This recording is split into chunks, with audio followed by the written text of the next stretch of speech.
Kalau sekarang, ibu-ibu sekarang itu Nurut. malah mendorong anaknya untuk turun. Kalau anaknya nggak turun lagi sibuk ngerjain bikin tugas tuh ada yang curhat ya, gitu.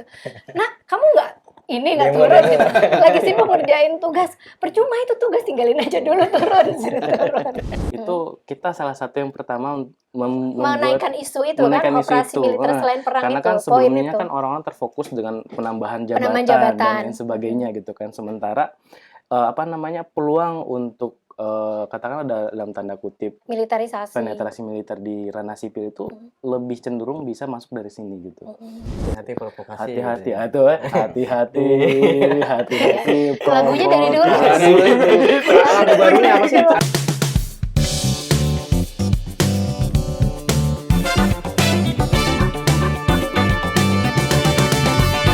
Sahabat Kompas, ketemu lagi di Balik Berita Harian Kompas. Ini kita lagi rame-rame soal rancangan undang-undang TNI. Nah, terkait dengan itu banyak tuh demo setelah bulan puasa agak sepi, setelah lebaran ini mulai rame lagi. Sekarang sudah ada demo tapi dengan cara damai itu camping. Nggak teriak-teriak tapi tidur-tiduran gitu, lese-lesean. Nah, ini kita sudah hadir Mas Yudi Ritonga sama Mas Fahri, fotografer. Ini wartawan Kompas, ini fotografer yang akan menemani kita ya, Jeng Sari. Saya ditemani Jeng Sari untuk cerita di lapangan tuh sebenarnya seberapa serius unjuk rasa itu. Meskipun mereka camping misalnya atau cuma tidur-tiduran gitu. Lalu kira-kira siapa yang benar-benar unjuk rasa dan siapa yang sebenarnya cari duit? Apa tuh? Oke. Itu dulu deh, dari yang terakhir, yang terbaru banget ya, yang mereka bikin tenda itu. Terus siapa saja mereka dan ngapain aja? Kalau yang terakhir ini, itu kan berarti aksi pertama setelah Lebaran berarti ya Mas itu ya. Nah, beda dari yang sebelum Lebaran atau pas ketika cantolan sebelumnya itu kan RUU TNI itu disahkan oleh DPR. Kali ini mereka lebih kayak agak santuy gitu Mas. Hari Senin pagi mereka membangun tenda, ada 3 tenda di situ. Senin kemarin? Kemarin, Oke. Senin pagi. Itu seingat saya tuh masih tidak nyampe puluhan orang. Dan ketika ditanya itu mereka berasal dari inisiasi dari kawan bergerak ya. Warga bergerak. Warga Apa ya? pokoknya dari Ada geraknya bukan? pokoknya ada geraknya aja. Itu ada akun Twitter X. Yang berisi itu tentang bagaimana warga untuk menyikapi suatu hal. Awalnya itu mereka kan dari Indonesia Gelap. Nah, ternyata mereka berjalan terus, aktif terus, mereka mengkritisi terus dan itu bersifat sporadis dan tidak ada mengakuinya tidak berasal dari orang-orang Organ tertentu, yang tadi. orang itu benar. Oke. Kalau dari sisi umur tuh mereka kira-kira umurnya berapa? Nah, kebanyakan dari mereka itu anak muda, Mas. Umur? Kalau yang saya wawancara itu mereka tidak ada yang lebih dari 30 tahun. Rata-rata 20 tahun kan karena mereka masih aware ya, agak takut juga ketika mereka mendapatkan intimidasi kalau misalnya identitas mereka terekspos. Jadi mereka rata-rata bilang, bilang aja Mas umurnya 20 tahunan gitu. Tapi mungkin bisa dilihat mereka benar umur tersebut benar karena rata-rata mereka mahasiswa atau mungkin mereka peneliti dari beberapa universitas gitu. Jadi mereka nggak hanya orang-orang yang ikut-ikutan aja, mereka sebenarnya paham substansi dari demo itu seperti itu. Kelihatan ya bahwa ini orang-orang yang genuine memang punya concern sama isu yang sedang mereka suarakan. Benar Mbak. Karena ketika ditanyain gitu mereka bisa jelasin tuh. Mereka bahkan bisa menjelaskan dan mereka juga tahu titik mana saja yang perlu dikritisi gitu. Ketika mungkin RUU TNI misalnya, mereka tidak hanya sekedar mengatakan masalah supremasi sipil yang berkurang, tapi mereka juga bisa memberikan poin-poin apa saja sih yang terdampak ketika RUU TNI ini disahkan. Misalnya ketika operasi militer selain perang dan sebagainya. Jadi nggak ada tuh yang ngomong, nggak saya ikut-ikutan sama teman saya, nggak ada. Mereka pasti punya alasan semuanya gitu. Yang kali ini ya. Tapi kalau demo sebelumnya gitu, ada nggak yang itu? Misalnya, saya nggak tahu, saya cuma diajak gitu. Kalau itu, kalau yang terkait dengan mereka yang mengkritisi RUU TNI itu rata-rata mereka tahu substansinya. Oke. Karena mereka biasanya disebarkan tuh ada beberapa selebaran yang mungkin berisi tentang poin-poin kritik mereka, rilis mereka itu mereka sebar. Jadi sehingga orang-orang yang ikut aksi itu mereka paham apa yang mereka tuntut gitu. seperti itu. Sementara kan ada beberapa yang di media sosial juga ada yang mengatakan mereka yang berasal dari mendukung untuk hal yang sebaliknya, ketika ditanya mereka tidak tahu Nggak kan. ngerti, Nah, iya. seperti itu. Pasang- Sementara kalau misalnya orang-orang yang memang mengkritisi RUU itu sendiri, mereka bisa Paham substansi, paham masalah, paham isu. paham, meskipun mereka mungkin berbicara di balik masker atau mungkin berbicara di balik topi mereka bisa, mereka tahu kenapa mereka harus turun ke Ada di jalan pada situ. saat itu. Iya. Seperti Berarti itu. ini artinya Yudi bisa ngelihat dong ya mana masa yang genuine, mana yang enggak, itu bisa membawi atau meraba kan. Bisa, Mbak. Karena kan tuduhannya kemarin sempat adalah demo-demo yang bergulir terus-terusan itu disebut bayaran Masa kayak bayaran. gitu loh. Nah, kalau untuk terkait dengan masa bayaran ini ya Mbak, ya, mungkin kayak ada hal yang menarik ketika orang-orang yang beneran genuine, yang kita katakan genuine itu, mereka cenderung tidak provokatif. Oke. Mereka itu hanya menyuarakan gitu, tapi tidak melakukan aksi anarkis dan sebagainya. Karena orang-orang yang melakukan aksi anarkis itu kalau misalnya saya di lapangan itu ketika koordinatornya ngomong tetap pada barisan, mereka bilang gitu, tetap pada barisan. Kita nggak usah ikut yang di luar barisan. Yang di luar barisan itu bukan dari kita gitu. Jadi ketika di lapangan itu mereka langsung state gitu. Orang-orang yang melakukan katakanlah vandalisme dan sebagainya itu di luar dari mereka seperti itu.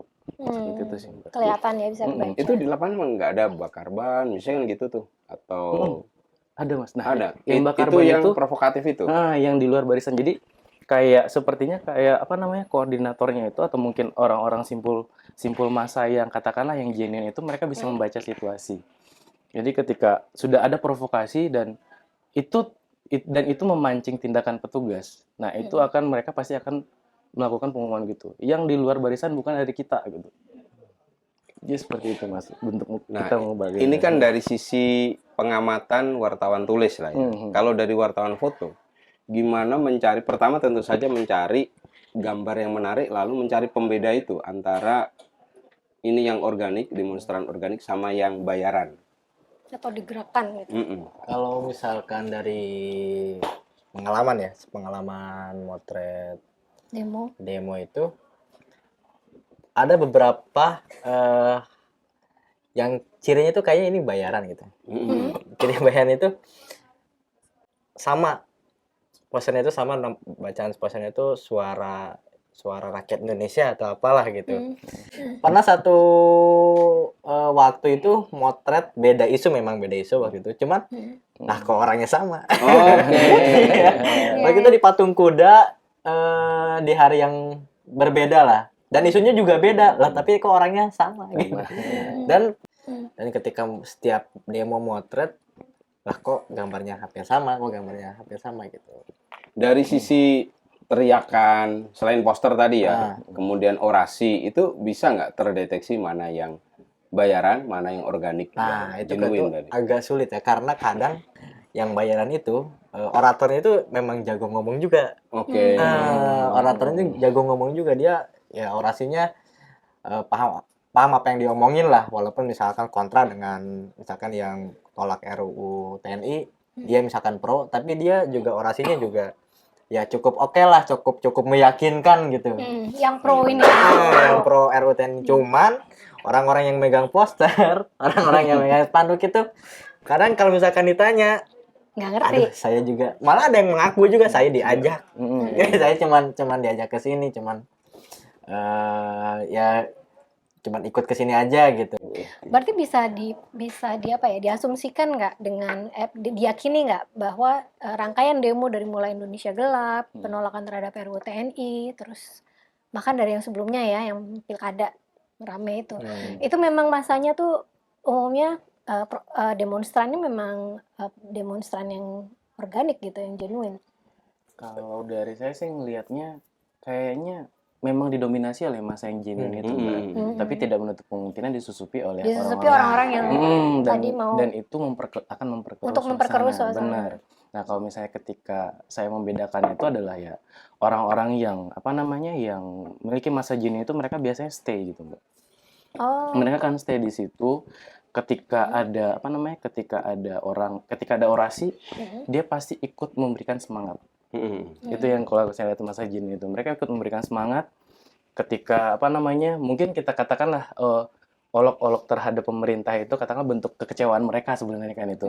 Mereka juga bersuara, tapi ada sebagian orang yang saya amati mereka hanya melihat sekeliling gitu. Oh, Oh, iya. Nah, ini Observan. jadi salah gitu ya. Iya. Itu ada itu. Ya biasanya itu observan. mungkin ada beberapa sempat viral juga yang banyak Iya, ketahuan iya, dan iya, sebagainya. Dan itu sebenarnya kalau misalnya kita kan saya juga ada pengalaman beberapa kali juga di Bandung juga meliput demo, itu bisa kelihatan itu orang-orang yang beneran larut ke dalam aksi itu sendiri, Demo. ikut amarah massa itu sendiri dibandingkan dengan orang-orang yang memang ada di situ seperti itu. Untuk mengamati suasana. Ya, Dia lagi kerja, Lagi kerja. bukan lagi unjuk rasa. gitu. Nah, gitu. Kalau saya dari saya ngeliatnya gitu, Mbak. Tapi bukan berarti semuanya genuine berarti. Iya, iya, Tapi iya. sebagian besar dan orang-orangnya itu pasti seperti itu. Seperti gitu. itu. Nah, apa namanya? Dirimu apakah juga misalkan melihat demo kali ini itu nggak ada semacam bintangnya gitu loh. Jadi masyarakat mahasiswa yang demo, yang berorasi itu sangat cair, siapapun bisa gitu loh. Nggak ada kayak tokoh-tokoh idol-tokohnya tertentunya. nih. Siapa sih tokohnya gitu loh. Lebih agak sepertinya leaderless gitu loh. Iya, Kelihatannya gitu rata-rata nggak sih? Rata-rata gitu. Rata-rata gitu. Karena mereka punya ibaratnya punya kesempatan yang sama, punya porsi yang sama, Mbak, ketika mereka ingin mengatakan, ingin mengungkapkan sesuatu. Memang sebagian besar dari mereka tuh berasal dari kayak misalnya koalisi masyarakat sipil dari organisasi A, B, dan C gitu. Tapi ketika mereka di atas panggung, ketika mereka di atas mobil komando, ketika mereka melakukan orasi, mereka pasti sebagai bagian dari masa aksi gitu. Tidak ini ya, tidak membintangkan dirinya ya. Benar, Mbak. Dan Mungkin ini orator tuh kadang juga minta kayak siapa lagi nih, iya. siapa Siapa lagi, ya? Oh, siapa oke. lagi nih dari siapa tidak gitu. mendominasi gitu. Tidak mendominasi. Tidak Ini mendominasi. kalau organik begitu ya. Iya. Mungkin juga dilihat dari segmen ya. Kalau ini kan mahasiswa atau peneliti. Nah, kemarin-kemarin itu kan ada sekelompok ibu-ibu yang juga ikut unjuk rasa. Nah, ini bisa dibaca sebagai apa? Apakah itu bagian memang itu tadi yang organik atau aspirasi yang keresahan yang kemudian merembet ke banyak kalangan gitu? Kalau di lapangan. Kayaknya itu, kayaknya emang keresahan ini tuh udah bukan dari segmen mahasiswa Siswa aja. bukan dari terpelajar atau siapapun. Ini kayaknya siapapun juga ada resah gitu. Apa ibu-ibu pun akhirnya mereka turun ke jalan dan di aksi itu tuh ibu-ibu itu juga minta ke ibu-ibu Indonesia yang lain bahwa ajak anak-anaknya untuk aksi atau Iya. support Iya, support bukan melarang anaknya anak support demo. anaknya untuk aksi misalkan ada demo misalkan turun ke jalan dengan support ya mungkin ngasih makanan, moral dan apa dan lain-lain. Nah, ini kan jadi kayak semacam kalau dari Argentina itu Plaza de Mayo ya. Ya, itu simbol lah, simbol gitu. resistensi ibu ya dalam Dan perlawanan terhadap rezim. dan ibu-ibu ini pun dia mengaku bahwa dia terinspirasi 98 ibu-ibu yang turun ke jalan juga waktu zaman Orba gitu. Jadi menurut saya dan secara visual ya kalau ngomongin visual ini sangat-sangat ikon Karena kehadiran ibu-ibu karena ini. kan ibu-ibu Seperti apa sih coba digambarin? Ibu-ibu itu kalau demo seperti apa? Apakah ibu-ibu yang 50-an, 40-an atau bahkan lebih 50. senior? 50, Ya, 50, 40-an. Tapi mereka kalau orasi juga ngeri-ngeri juga. dan bersemangat juga gitu. Di depan ya petugas-petugas polisi, mereka juga orasi juga lantang juga gitu untuk mencuarakan bahwa ya rezim ini nggak baik-baik saja, pemerintah ini nggak baik saja dan lain-lain gitu. Dan Lebih berani atau lebih berani pas. Ada Lebih dua berani, macam Mas. sih sebenarnya. Kebetulan kan aku turun yang pas demo Indonesia Gelap dan untuk nemuin ibu-ibu ini yang kebetulan sebenarnya teman-teman juga. seumuran ya? Ya, jadi ada dua macam sebenarnya. Ibu-ibu yang memang mau di garis depan untuk bersuara, untuk orasi. Ada ibu-ibu yang support di garis belakang, yaitu support konsumsi. Nah, jadi kami tuh saling getok tular ya. Mau nyumbang nggak mau nyumbang gitu, mau nyumbang dikumpulin ke satu ibu-ibu ini. Dia nanti langsung belanja bahan pangannya, beli apa ubi, beli jagung, pisang segala macam, lalu dimasak secara gotong royong di rumah gitu kan. Lalu dibawa ke spot di patung kuda untuk dibagikan ke mahasiswa anak-anak. Dan kebetulan karena aku tahu ibu-ibu ini ya mereka benar-benar bergerak sendiri, nggak ada organisasi, tidak ada yang membayar, apalagi mereka ngeluarin Bayar duit, sendiri ya? ngeluarin uang sendiri, patungan saweran. Jadi aku bisa ya sangat-sangat Yakin. 100% yakin gitu loh, ini genuine karena ya kebetulan karena kenal gitu kan. Mm. Bedanya dengan 98 itu dulu ada apa ya, organisasi. Dulu di bawah Mbak Karlina ya, Iya. Karlina Supeli, dia punya sebenarnya orang-orang di jurnal perempuan waktu itu, lalu membuat Suara Ibu Peduli. Jadi drivennya ada organisasi lah gitu yang terus Lebih terorganisir lebih kalau begitu. terorganisir. Kalau ini benar-benar Lebih spontan. spontan, Oke. lebih spontan dan genuine, dan akhirnya tular menular lewat medsos. Benar. Karena ketika si ibu ini posting di Instastory, yang lainnya ibu-ibu lain, aku mau nyumbang juga, aku mau nyumbang. Berapa nomor rekeningnya? Udah secair itu. Oke, ini kan mau muncul lagi nih unjuk rasa setelah Lebaran. Artinya kalau keresahan itu makin tidak terjawab oleh pemerintah, gelombangnya juga makin gede. Nah, kira-kira kaum ibu ini nanti mengorganisasi dirinya seperti apa dan gerakannya akan seperti apa tuh? Kebaca nggak?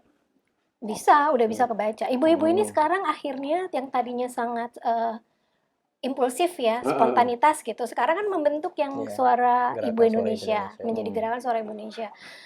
Mereka bikin semacam kayak manifesto kemarin di depan Sarinah.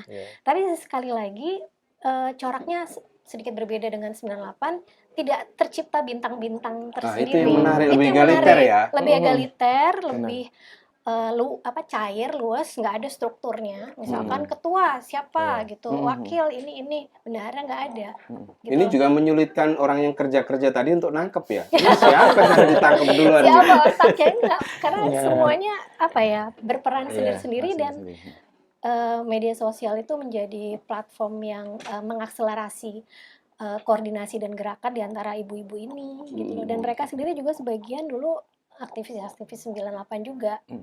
Dan bedanya dengan dulu, mereka kalau ibu-ibu zaman 98 dulu dilarang anaknya turun ke lapangan karena takut sekali kan, luar biasa takut terjadi kayak Tiananmen di Beijing, ditembak, diculik. Kalau sekarang ibu-ibu sekarang itu malah mendorong anaknya untuk turun. Kalau anaknya nggak turun, lagi sibuk ngerjain bikin tugas tuh ada yang curhat ya gitu.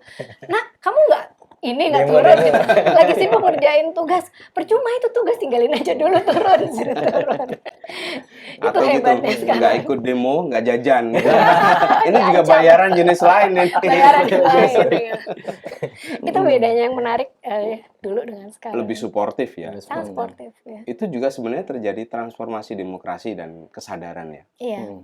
Kesadaran politiknya jauh ya. Yang kita sangka Gen Z segala macam tuh apolitis, ternyata sama sekali tidak. Dan coraknya juga sangat menarik ketika dia bikin poster. Iya, itu dia. Apa ya? Secara gambar itu menarik banget gitu ketika memotret poster-poster mereka yang enggak cuman misalkan tumbangkan Soeharto misalnya kalau 98 atau apa. Ini kayak dia pakai kata-kata yang lagi tren saat itu gitu. Misalkan kalau yang waktu ibu-ibu itu ada posternya itu, TNI kamu lahir dari rahim ibu atau dari rahim oligarki misalnya. Iya. Itu kan kata-kata yang sebenarnya sering diucapkan oleh warganet di media sosial. Nah, dituangkan kembali ke poster-poster dan dibawa ke jalan ketika demo gitu. Sangat atraktif ya secara visual. Itu beda sih memang. 98 lebih straight, cenderung kering lah. Permainan kata-katanya nggak witty ya. Sekarang tuh witty banget. Ini ada peningkatan di sisi copywriting ya. Copywriting demo. Benar penting ya. Benar. Ya kayak apa namanya, kayak di media sosial itu kan rame begitu, Sukatani juga rame. Sih begitu, RUU TNI juga itu tadi salah satu contohnya itu. Nah, ini apakah bisa dibaca sebagai bahwa demonstran juga sadar pentingnya pemilihan kata-kata itu, diksi gitu. Iya, how to deliver the message ya, menurut aku mereka kelihatannya gimmick gitu ya, tapi esensial gitu. Bisa memadukan antara gimmick dengan esensial itu dengan sangat bagus. Gambar-gambarnya, karena juga kemudahan mau print, dimana kalau kita dulu kan susah ya. Tahun 98 kita gambar-gambar Soeharto bikin karikatur ya jelek lah gitu. Kadang pakai pilox gitu aja ya, yang bleber kemana-mana gitu ya. Sekarang lebih huruf-hurufnya lebih oke. Mural-mural di jalan pun juga lebih menarik juga gitu. Gambarnya lebih hidup lah. Secara fotografi, Secara fotografi itu sangat-sangat menarik dan kuat lah. Tapi secara orang-orang yang di jalan ketika melihat mural itu, misalkan saya bukan fotografer, misalkan lagi naik motor lihat mural, kayaknya emang orang-orang ini memang resah banget gitu dan digambar dengan gambar yang memang menarik gitu. Mencerminkan keresahan.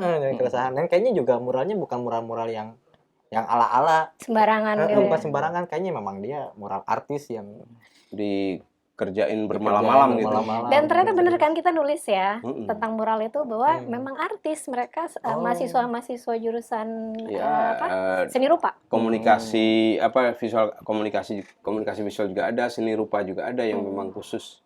Misalnya kita wawancara itu ya keresahan itu memang harus disuarakan lewat Disuarakan, situ, ditumpahkan dalam bentuk karya seni, karya visual. di Instagram yang kemudian juga di-print oleh pengunjuk rasa begitu ya. Jadi memang itu menjadi keresahan sendiri. Itu nggak terjadi dulu waktu 98. gitu. Ada mural-mural tapi ya spontanitas aja kayak graffiti jadinya ya, bukan nggak terlalu nyeni-nyeni banget gitu loh. Memang luapan kemarahan-kemarahan. Berarti Mbak Sari sering ini ya demo ya dulu. 98 ya. Mau apa maksudnya? Kayaknya umur ya. Mau nanya aja. Korlap ya. Beda lah, aku salut sama yang anak sekarang ini, luar biasa. Lebih cantik Memainkannya lebih cantik meskipun lebih tidak terorganisir, tapi mereka karena ada media sosial jadi bisa membaca dengan real, bahkan pada saat yang sama apa yang terjadi di kota lain. Oh ya, iya. benar-benar. Nah, ini kebaca nggak dari gerakan itu? Misalnya kenapa demo? Oh, karena ini ada di Medan, ada di Surabaya, ada di Bandung, ada di Palu, ada di Manado. Kalau di Jakarta mungkin karena di sini senternya ya Mas ya. Jadi sepertinya daerah-daerah lain yang ikut. Ketika Jakarta bergerak itu, yang daerah-daerah juga ngikut. Gitu. Itu juga kalau sebelum-sebelumnya juga ketika saya di Bandung juga biasanya kalau misalnya Jakarta udah mulai panas, Bandung juga akan memanaskan dirinya juga gitu seperti itu. Jadi memang semuanya itu kayak apa ya? Kayak saling, bukan dikatakan saling berkaitan, saling menginspirasi mereka kadang-kadang gitu. Dan ketika di daerah masih belum usai, Jakarta juga bakal menyambutnya, oke, perlawanan di daerah juga masih belum nih. Kita kenapa nggak lanjut lagi aja gitu. Seperti hari ini ya, RUU TNI belum selesai, sudah dibayang-bayangi oleh RUU Polri. Nah, materi-materi itu juga disebutkan oleh peserta aksi yang sekarang gitu. Jadi ibaratnya sebenarnya kalau dikatakan mereka itu apa ya? Kemarin tuh saya sempat dengar cerita mereka Mas. Mereka tuh sebenarnya mereka tuh capek sebenarnya kan. Capek demo? Bukan, capek kenapa pemerintah nggak dengerin mereka gitu. Tapi kayak misalnya ya kalau misalnya kita ngelawan dengan cara keras ya kita juga sama-sama capek, menang jadi abu kalah jadi arang seperti itu kan. Jadi mereka menggunakan cara-cara kreatif yang seperti tadi gitu. Oh, dalam menyampaikan pesannya ya. Seperti itu. Tapi mereka tetap menekankan ya kita akan tetap bergerak gitu. Kita akan tetap menuntut seperti itu sampai ketemu jalan tengahnya, karena karena kan kita semua tahu pasti nggak bakal semua akan mendapatkan dipenuhi baik dari pemerintah sendiri ataupun dari masyarakat sendiri. Berarti ini akan panas lagi ya selain ini, karena kan kemarin sebelum menjelang mau Lebaran itu mereka bilang kami akan kembali.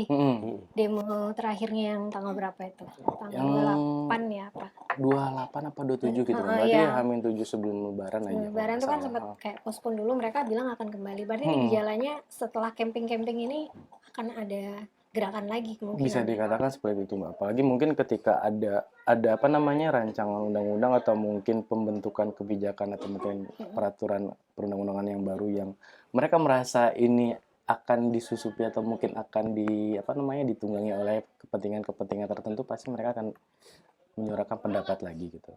Karena kalau misalnya kita lihat dari semua RU yang lumayan dilematis kayak misalnya RUU KPK, RUU Omnibus Law, sekarang itu Pilkada, terus lanjut ke RUU TNI dan sebentar lagi Polri, itu nanti pasti penyitaan aset itu juga masih belum ini Mas ya. Nah, berarti kan ada banyak nih alasan-alasan mereka untuk membuat aksi lagi gitu.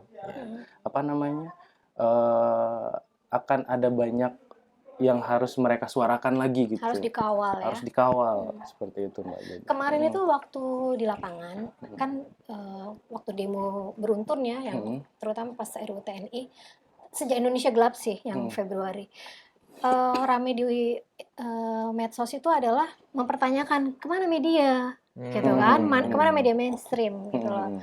Nah, ketemu nggak misalkan di lapangan itu yang ketika meliput mempertanyakan itu gitu loh, karena kan mereka, saya nggak ngerti ya, apakah warganet ini mungkin nggak membaca gitu atau gimana? Nggak langganan. Nggak Oh, langganan. Kompas ID Bisa ya. jadi nggak langganan Kompas ID. Karena mempertanyakan kemana, katanya beritanya nggak ada gitu loh, padahal kita nulis terus. Nggak nyalain notif. Sepertinya hampir semua demo itu pasti ada orasi yang menyatakan hal itu. Nah iya kan, ada orasi yang menyatakan itu. Ada orasi tetap. yang menyatakan hal itu. Mempertanyakan gimana? Mempertanyakan apa ya? Bahkan mereka berasumsi, katakanlah kita berasumsi kalau kita bilang menuduh, ntar takut ada yang tersinggung ya.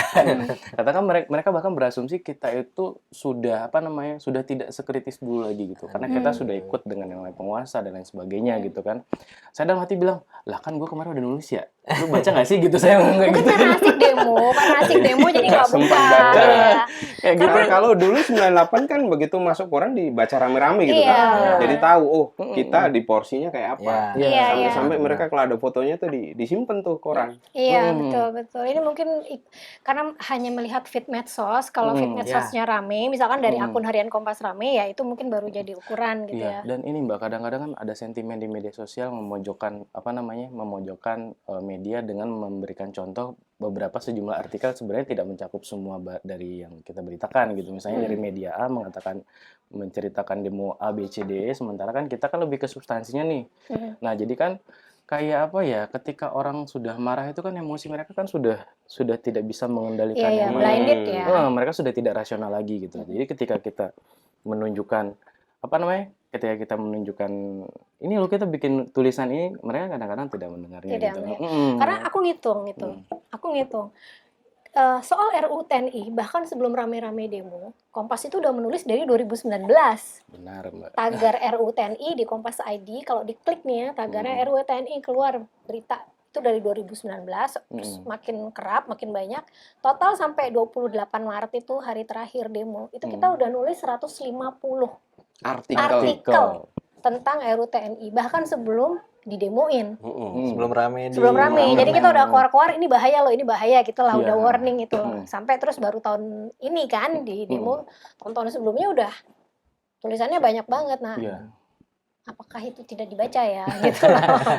Kadang Mbak, kalau misalnya kita lihat yang terkait dengan OMSP, Operasi Militer Selain Perang, itu kita salah satu yang pertama menaikkan isu itu kan, operasi militer selain perang karena itu. Karena kan sebelumnya kan orang-orang terfokus dengan penambahan jabatan dan lain sebagainya gitu kan. Sementara peluang untuk katakanlah dalam tanda kutip penetrasi militer di ranah sipil itu lebih cenderung bisa masuk dari sini gitu.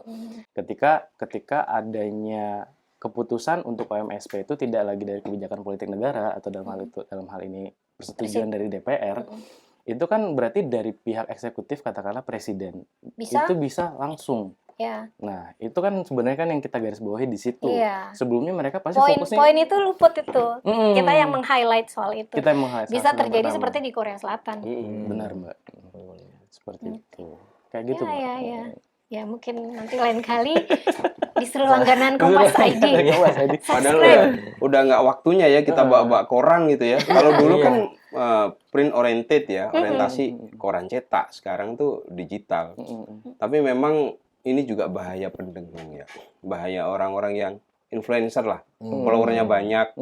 Begitu dia ngomong tuh dianggap sebuah kebenaran. Ya. Benar. Begitu ada menuduh, misalnya koran-koran mainstream ini nggak pro dengan pengunjuk rasa, itu mereka udah kayaknya bener nih gitu aja. Langsung dipercaya tanpa dicek dulu, reaksioner ya. Baca konten analisis dulu gitu kan, bikin konten analisis Kompas dari 2019 gitu kan. Ini ya pekerjaan kita juga ya untuk membuat mereka mau membaca tulisan kita, tulisan teman-teman ini yang foto-foto juga nggak kalah menarik. Benar. Malah di Bandung kayaknya di Bandung awalnya itu ada gerakan yang demonstran demonstran itu bikin gerakan hancurkan kamera.